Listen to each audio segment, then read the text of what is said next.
The Colonial Parkway stretched before them, a ribbon of asphalt winding through the lush Virginia landscape. Rebecca Thompson leaned her head against the passenger window, her fingers intertwined with those of her boyfriend, David. The setting sun painted the sky in hues of orange and pink, a stark contrast to the darkness that would soon engulf them. Little did they know, eyes were watching from the shadows, calculating, waiting for the perfect moment to strike.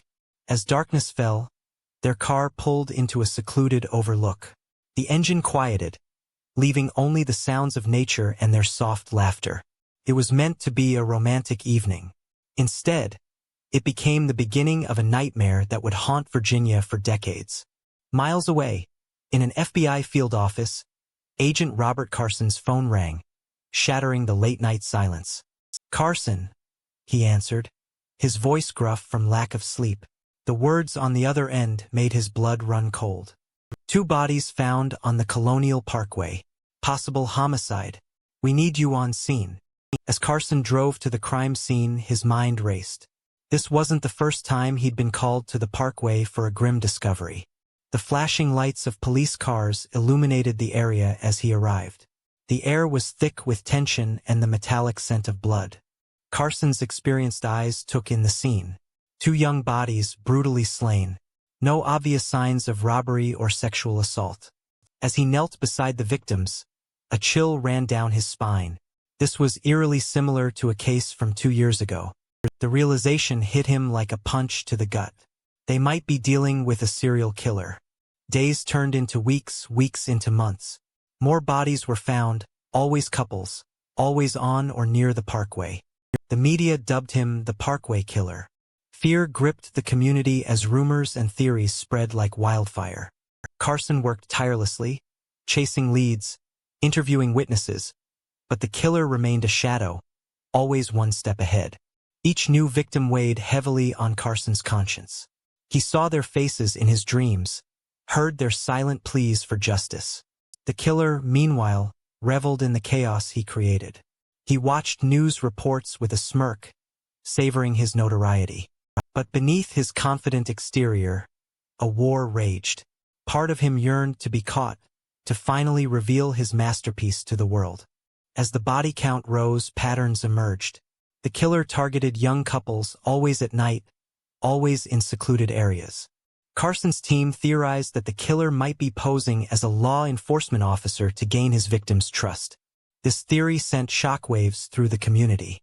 Suddenly, even those sworn to protect became objects of suspicion. The investigation took a toll on Carson. His marriage crumbled under the weight of long hours and emotional strain. But he couldn't let go. The case consumed him, becoming a personal vendetta against the evil stalking the Parkway. 3 years into the investigation, a breakthrough came. A survivor, badly wounded but alive, was found by hikers. Carson raced to the hospital, hope surging through him. Finally, a witness who could identify the killer. But fate had other plans. The survivor slipped into a coma before they could speak, taking vital information with them. The killer watched from afar, a mix of disappointment and relief washing over him. His game would continue. As months passed without a new incident, a fragile sense of normality returned to the area. But Carson knew better. He could feel the killer's presence, like a predator waiting in the underbrush. His suspicions were confirmed when a new body was found, bearing the unmistakable signature of the Parkway Killer. This time, however, something was different. The killer had left a message, taunting the investigators. "Catch me if you can," it read, written in the victim's blood. The game had entered a new, more dangerous phase. Carson knew they were dealing with a highly intelligent and organized killer, someone who took pride in outsmarting law enforcement. He began to profile the killer, piecing together a psychological portrait from the evidence left behind.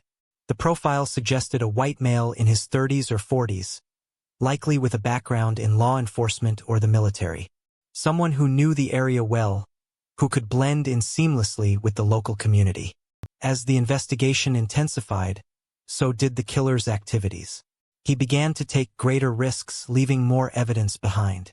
It was as if he was daring the FBI to catch him, confident in his ability to stay one step ahead.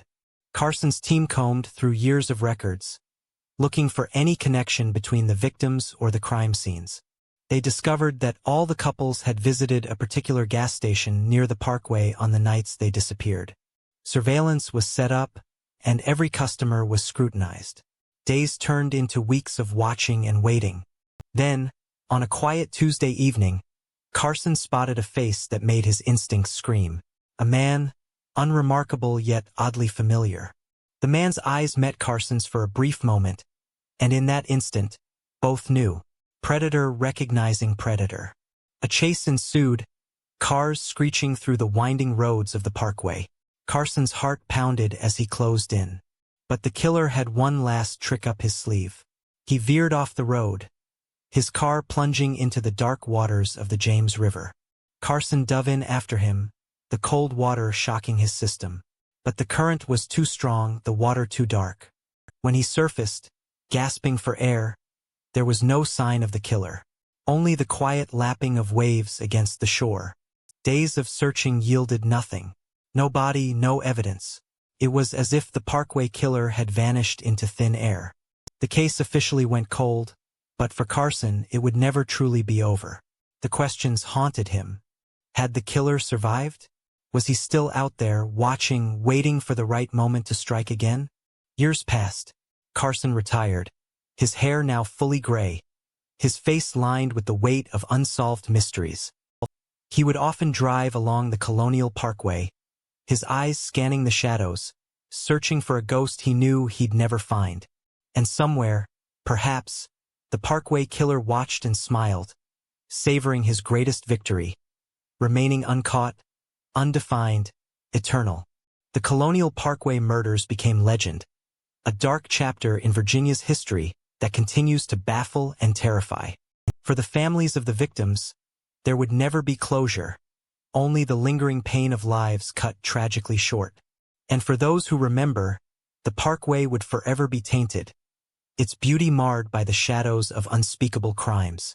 The case remains open, a reminder that some mysteries are never truly solved, some killers never brought to justice. But in the quiet moments, when the sun sets over the James River, one can almost hear the whispers of those lost souls, still crying out for the truth, still waiting for the day when their killer will finally be unmasked. And so, the legend of the Colonial Parkway Murders lives on, a chilling testament to the darkness that can lurk in the most beautiful of places, and the evil that can hide behind the most ordinary of faces.